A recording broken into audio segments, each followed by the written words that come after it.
So let's talk about your apology as you made it last week.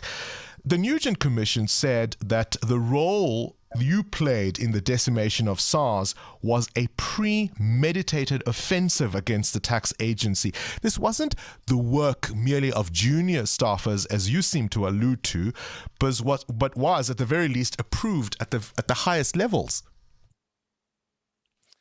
To clarify what I meant in terms of the junior staffers, that was really in respect of the individuals that are still at Bain, who were junior members at the time. There are no senior members who worked on SARS who are still at Bain in South Africa.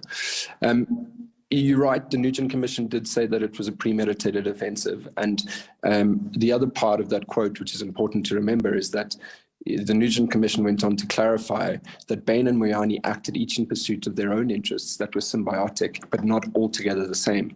Mr. Moyane's interest was to take control of SARS. Bain's interest was to make money. And so while we recognize that we made mistakes at SARS, there was simply no intent to do any damage or to harm the institution or undermine the institution. But you'll concede that the Zondo Commission said that all the work done with SARS was unlawful. In fact, it recommended that all the public sector contracts in South Africa be re-examined with a view to prosecution. Yeah, that's right. Zondo did say that the work that we did for SARS was unlawful, although he was very vague in terms of exactly what he meant that we had been unlawful about. And he did recommend that all our state contracts be investigated. The one thing I wanted to point out, though, is that neither the Nugent nor the Zondo Commission actually came back with any recommendation that Bain actually be prosecuted. He said that we should be investigated with the view to being prosecuted, but not actually prosecuted, which is very different to what he said in the instance of a number of other individuals. But part of the reason, sorry to come in there, Stephen, part of the reason for those further investigations was that at both those commissions, you had the opportunity to come forward and tell us everything you knew, but did not. Yeah, in retrospect, Bongani, we should have engaged more fully with the Nugent Commission. It was only during the testimony of Bain's former South African managing partner that Bain realized that he had been untruthful to us and to the Commission, and that we actually became aware of some of the details. His lawyers actually informed us at the same time that the Nugent Commission was informed that he had taken ill and left the country. This is contrary to the belief that we knew beforehand.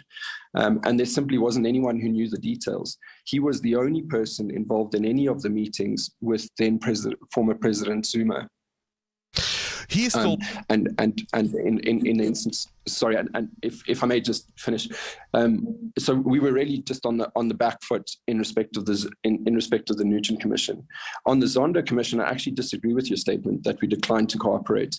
In fact, we fully cooperated. We answered questions, we offered documentary evidence, and we provided requested affidavits.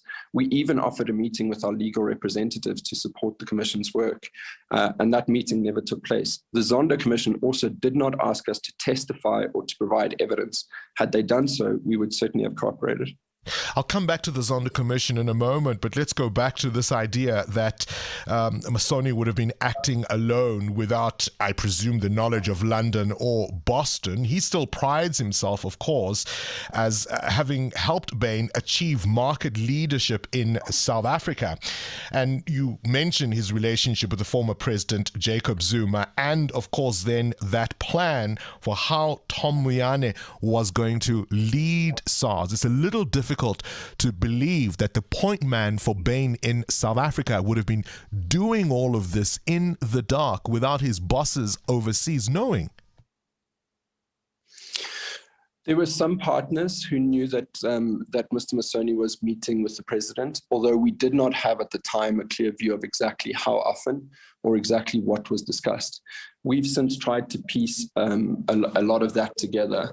And I've managed to get a view, but as I mentioned, he was the only person in any of those meetings, and so it's just very difficult for us to say for exactly what was discussed, or in fact, or what was what was done. Let me assist you. implemented Hold on, let me assist you. As I said, this idea of achieving market leadership in South Africa, you don't think he would have been in consultations with his bosses to say this is precisely how we're going to do it? Because he also goes into how SARS was a key entry point to achieve that goal.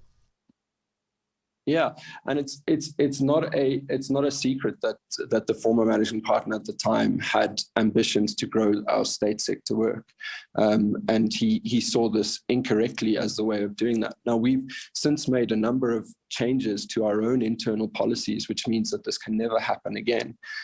We require it, for example, we require at least 2 Bain attendees and contemporaneous notes at similar meetings going forward. So we've tried to make sure that this situation can never happen again, where we don't have a full view of exactly what is discussed with any public official. Current events, developing stories, tough questions, your voice making a difference. This is Breakfast with Bongani Bingwa.